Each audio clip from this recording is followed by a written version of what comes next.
दिवस की आज बिहार दिवस है। 22 मार्च को बिहार दिवस के रूप में मनाया जाता है। विश्व भर में फैले बिहार के लोग आज के दिन एक दूसरे को बधाई देकर खुद के बिहारी होने पर गर्व महसूस कर रहे हैं। आज बदलते बिहार नए जमाने से कदम ताल कर रहा है। पटना में मेट्रो का काम तेजी से चल रहा है तो दरभंगा में प्रदेश का सबसे बड़ा तारामंडल बना है। कानून व्यवस्था, इंफ्रास्ट्रक्चर, सड़क, बिजली सभी क्षेत्र में बिहार बड़ी तेजी से आगे बढ़ रहा है। लेकिन इन सब के बीच ये जानना जरूरी है कि बिहार बना कैसे। देखिए हमारी इस बेहद ही खास रिपोर्ट के जरिए।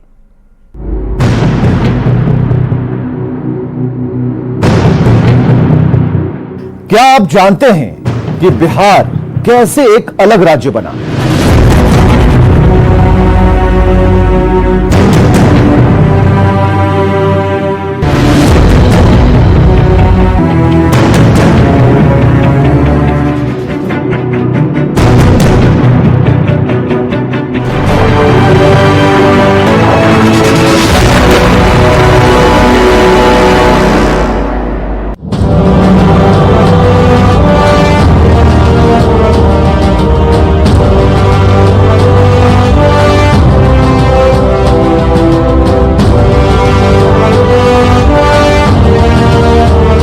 कोई जात की भी पहचान या कोई धर्म की पहचान होगी, लेकिन मैंने देखा दिल्ली में उन पहचानों के अलावे एक बहुत बड़ी पहचान है बिहारी होने की पहचान।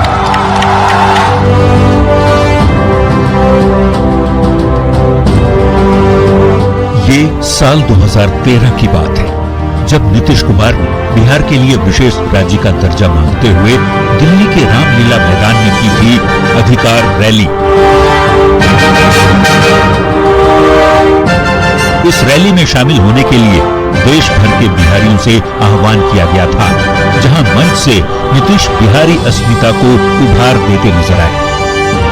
हमारी कोई जात की भी पहचान या कोई धर्म की पहचान होगी, लेकिन मैंने देखा दिल्ली में उन पहचानों के अलावे एक बहुत बड़ी पहचान है बिहारी होने की पहचान। 8 साल पहले देश की राजधानी में नीतीश कुमार ने मंच से जिस बिहारी अस्मिता को झकझोरा, उस अस्मिता की लड़ाई ब्रिटिश राज में अब से करीब 125 साल पहले लंदन में शुरू हुई थी। और बड़ी बात ये कि बैरिस्ट्री पढ़ने गए बिहार के एक नौजवान ने लंदन में सिर्फ अपने कुछ दोस्तों के ताने पर बिहार को अलग राज्य की पहचान दिलाने का संकल्प ले लिया था।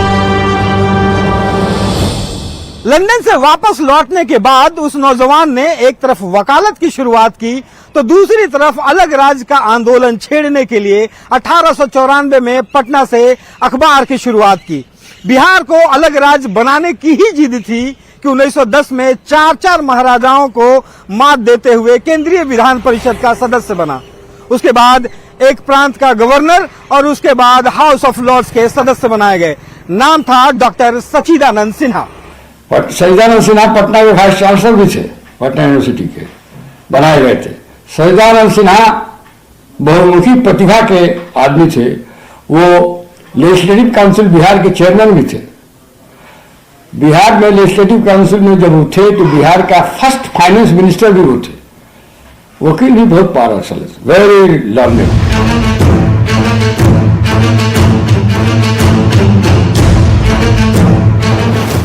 रौबदार मूंछें और असरदार व्यक्तित्व वाले वही सच्चिदानंद सिन्हा जो आगे चलकर संविधान सभा के पहले और अंतरिम अध्यक्ष बनाए गए थे। मगर उनके जीवन की किताब में संविधान निर्माण से कई गुना ज्यादा महत्वपूर्ण है बिहार निर्माण की कहानी।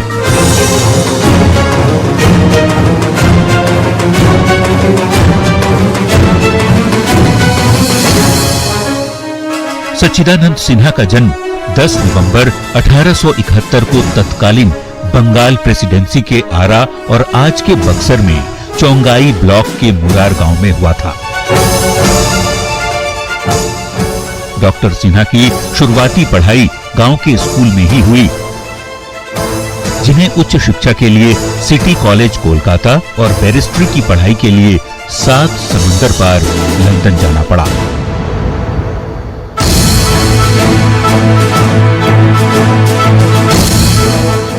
कहते हैं उसी दौरान 1893 में लंदन में एक ऐसा वाकया हुआ जिससे नौजवान सिन्हा का स्वाभिमानी मन तिलमिला उठा और उस तिलमिलाहट की तपिश को शांत करने के लिए उसी जगह पर सिन्हा ने ये संकल्प लिया कि बिहार भले ही आज भारत के नक्शे में नहीं दिखता मगर जल्द ही दिखेगा।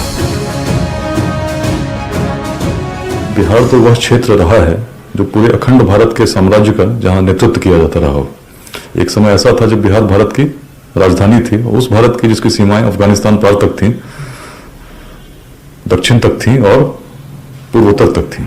तो ऐसे विशाल भारत के जिस क्षेत्र ने नेतृत्व किया हो, उसको यदि किसी छोटे से भाग में बांटें जिसमें उसकी अस्मिता स्पष्ट रूप से परिलक्षित न हो, तो निश्चित ही उस समय की युवा पीढ़ी को अत्यंत पीड़ा पहुंचती होगी। उनके मन में इच्छा होती होगी कि बिहार का जो अपना इतिहास रहा है, अपनी विरासत रही है, उसके प्रतीक रूप में राज्य का विकास होना चाहिए। फरवरी 1893 में तब हुआ यह था कि ब्रिटेन में एक गोष्ठी में कुछ लोगों ने उन्हें चुनौती दी कि भारत के नक्शे में बिहार कहाँ है, आप यह दिखा दें। लेकिन खुद को गर्व से बिहारी कहने वाले सिन्हा ऐसा नहीं कर पाए, क्योंकि तब वाकई में बिहार अस्तित्व में ही नहीं था। इस घटना से हुई तौहीनी के बाद उन्होंने महसूस किया कि वाकई में हम बिहारियों की कोई पहचान ही नहीं है। तब उन्होंने इस बात का संकल्प लिया था कि आने वाले दिनों में वे बिहार को अपनी पहचान दिलाएंगे। सम इमिनेंट बिहार कंटेम्पररीज 1944 में प्रकाशित हुई अपनी इस किताब में डॉक्टर सच्चिदानंद सिन्हा ने बिहार निर्माण का पूरा वृत्तांत लिखा है। किताब की भूमिका लिखी थी जाने माने शिक्षाविद, प्रकांड विद्वान और लीजेंड बन चुके पद्म भूषण अमनाथ झा ने। उसी भूमिका में लिखा है, तब ब्रिटेन में एक गोष्ठी में कुछ भारतीयों ने उन्हें चुनौती दी कि भूगोल के पाठ्य पुस्तक में बिहार बताएं। वे कहते हैं, तब मुझे लगा हम बिना पहचान के लोग हैं। 1893 में बिहार लौटा एक बिहारी पुलिस ड्रेस में दिखा। ड्रेस पर दूसरे राज्य का बिल्ला था। यह देख दुख हुआ, तय किया कि बिहार की पहचान के लिए काम करना है।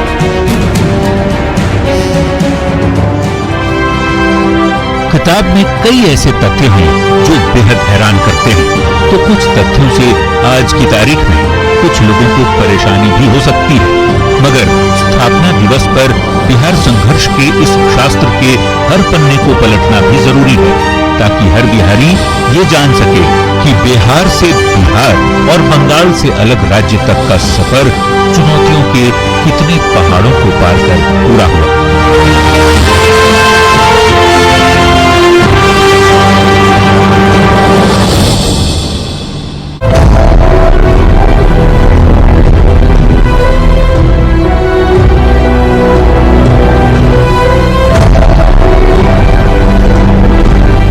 लंदन में अपमान का घूंट पीकर बिहार निर्माण का संकल्प लिए 1893 में सच्चिदानंद सिन्हा वापस वतन लौटे।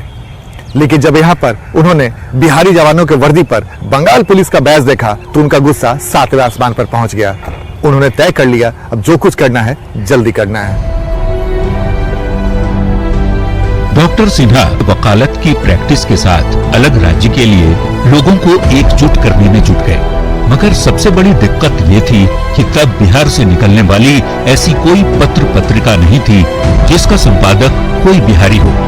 ऐसे में खबरों में भी बिहारी भावनाओं और आकांक्षाओं की कहीं कोई जगह नहीं होती थी, जिसे देखते हुए डॉक्टर सिन्हा ने जनवरी 1894 में अंग्रेजी साप्ताहिक बिहार टाइम्स का प्रकाशन शुरू किया, जिसके पहले संपादक बने हिंदी की पहली सबसे लंबी कविता स्वप्न के रचयिता बाबू महेश नारायण। इन लोगों को सच्चिदानंद सिन्हा जी या मजरूल हक जैसे लोगों के प्रति हम आभारी हैं या उनको साधुवाद है कि उन्होंने उस जमाने में भी अपनी पहचान, बिहार की पहचान से समझौता नहीं किया और इसी पहचान के प्रति जागरूकता बनाए रखने के लिए, जागरूकता बढ़ाने के लिए उन लोगों ने बिहार टाइम्स अखबार निकालना शुरू किया। क्योंकि उस समय तो ज्यादातर अंतर क्षेत्रीय कम्युनिकेशन या बातचीत का माध्यम अंग्रेजी ही हुआ करता था। इसलिए उन लोगों ने बिहार टाइम्स निकाला। यह भी उनके उसी दिशा में कर रहे प्रयास का एक नमूना था कि बिहार टाइम्स निकाल के बिहार की आना जाना लंदन में होता था। कई तरह की कहानियां हमने उनके बारे में सुनी है। तो एक्सपोजर था, वेस्टर्न एजुकेशन से एक्सपोजर था और वेस्टर्न कल्चर से था। और आप देखेंगे कि उस समय का ब्रिटेन एंड यूरोप आज़ादी का संदेश दे रहा था। उन्होंने आज़ादी का अर्थ समझा था और आज़ादी का मतलब सिर्फ अंग्रेजों से आज़ाद होना ही केवल नहीं था, आंतरिक आज़ादी भी थी। आंतरिक जो स्वावलंबन था उसका भी महत्व था। और इसीलिए इनका सच्चिदानंद सिन्हा का ये कि जो ये पत्रकार थी उसमें बड़ी भूमिका। आपको यह भी बताओ कि उस वक्त एक हेराल्ड नाम का, बंगाल हेराल्ड नाम का जर्नल चलता था। तो कई बातें ऐसी हुई जिसको बुद्धिजीवियों ने नेतृत्व दिया और नेतृत्व किया और उसने एक बाकी आंदोलनकारी भी निराश होने लगे। मगर तब तक लॉर्ड कर्जन भारत का वायसराय बन चुका था, जो अंग्रेजों के विरोध में उभरते राष्ट्रवाद को खत्म करने के लिए हर कीमत पर बंगाल का विभाजन चाहता था। 1904 में सरकार ने आधिकारिक तौर पर बंगाल के विभाजन का विचार प्रकाशित किया। विभाजन से पहले लॉर्ड कर्जन ने खुद कई इलाकों का दौरा किया और प्रमुख हस्तियों से चर्चा की। फिर 16 अक्टूबर 1905 को बंगाल का बंटवारा कर 2 हिस्सों में बांट दिया गया।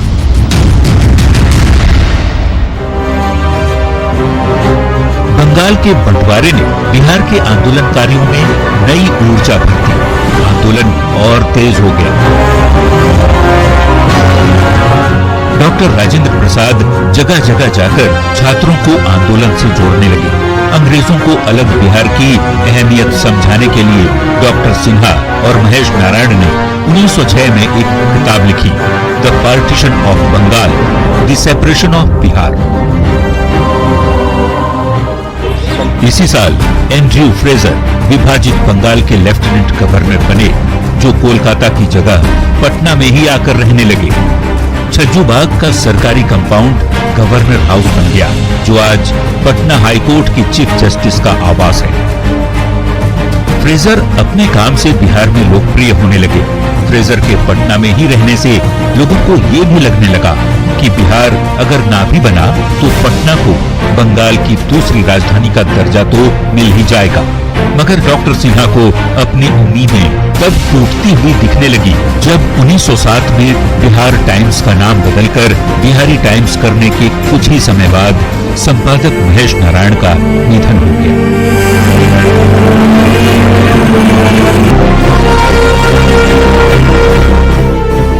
बीतते वक्त के साथ सिन्हा नए साथी की तलाश में जुट गए। इसी बीच 1908 में गांधी जी के मित्र मौलाना मजहरुल हक वकालत की प्रैक्टिस के लिए वापस बिहार लौटे। तब पटना बार एसोसिएशन के अली इमाम और हसन इमाम भी उभरते हुए नेतृत्व थे। डॉक्टर सिन्हा ने संपर्क कर सबको एक साथ लिया। कुलीन मुसलमानों का भी वर्चस्व बिहार में था, लेकिन बंगाली भद्र लोग के सामने उनकी स्थिति 2 दर्जे की थी। तो वो भी एक लड़ाई लड़ रहे थे। उनका सोशल स्टेटस इंफीरियर था बंगालियों के सामने। आप देखेंगे एग्जीक्यूटिव में, जुडिशियरी में, हर जगह बंगाली छाए हुए थे। इवन एकेडमिक इंस्टीट्यूशंस में आप देख लीजिए, इंक्लूडिंग पटना यूनिवर्सिटी में, सब जगह वो छाए हुए थे।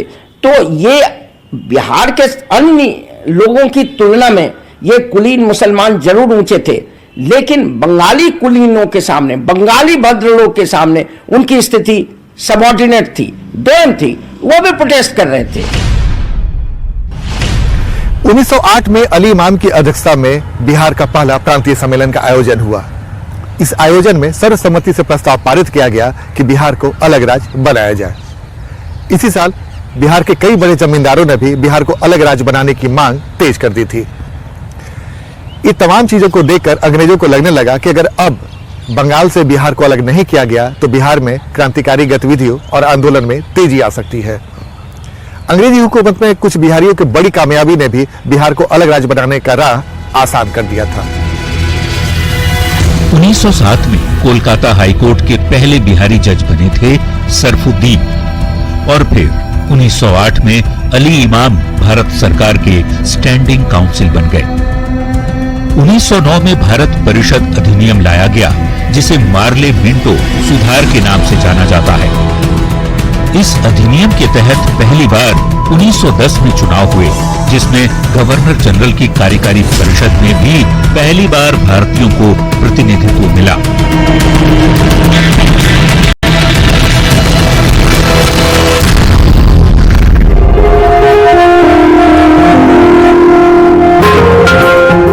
चुनाव में डॉक्टर सच्चिदानंद सिन्हा 4 महाराजाओं को हराकर केंद्रीय विधान परिषद पहुंचे और उनके साथ ही मौलाना मजहरूल हक मुसलमानों के प्रतिनिधि के तौर पर विधान परिषद में निर्वाचित हुए।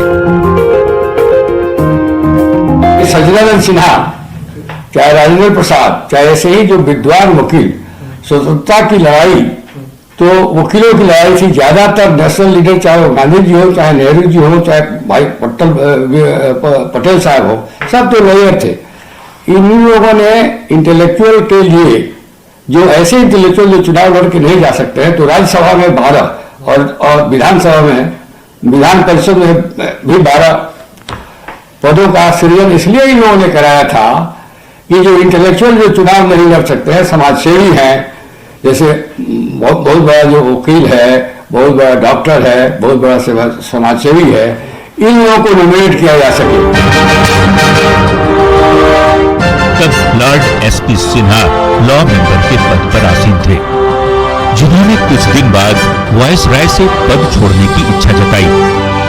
लॉर्ड एसपी सिन्हा जब नहीं माने तो वायसराय मार्ले मिंटो ने डॉक्टर सच्चिदानंद सिन्हा को बुलाया। डॉक्टर सिन्हा ने लॉर्ड मिंटो को अली इमाम को नया लॉ मेंबर बनाने की सलाह दी, मगर अली इमाम भी इसके लिए तैयार नहीं थे, क्योंकि तब सरकार की स्टैंडिंग काउंसिल की आमदनी लॉ मेंबर से ज्यादा होती थी। इसके एक दिन बाद अली इमाम डॉक्टर सिन्हा से मिलने आए। चर्चा कोलकाता की जगह दिल्ली को राजधानी बनाने पर हो रही थी, मगर सिन्हा के दिमाग में तो सिर्फ बिहार ही घूम रहा था। उन्होंने कहा, आपके लॉ मेंबर रहते बिहारियों को ब्रिटिश साम्राज्य से बड़ी पहचान मिलनी चाहिए, अलग प्रांत के रूप में। इमाम साहब का जवाब था, सपना देखते रहिए। डॉक्टर सिन्हा ने कहा कि अलग प्रांत नहीं तो लेफ्टिनेंट गवर्नर इन काउंसिल ही बनाया जाए।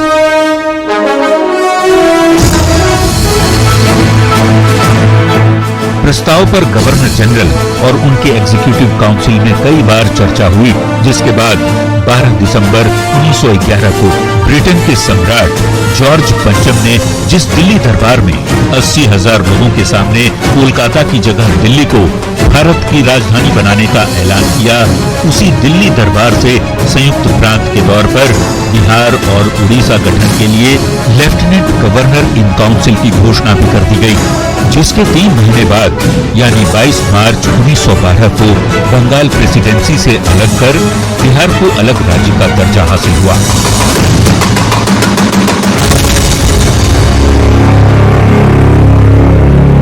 इस तरह संघर्षों के कई समंदरों को पार कर आधुनिक बिहार के निर्माता बने डॉक्टर सच्चिदानंद सिन्हा, जिन्हें आगे भारत की संविधान सभा का पहला और अंतरिम अध्यक्ष बनने का गौरव भी हासिल हुआ।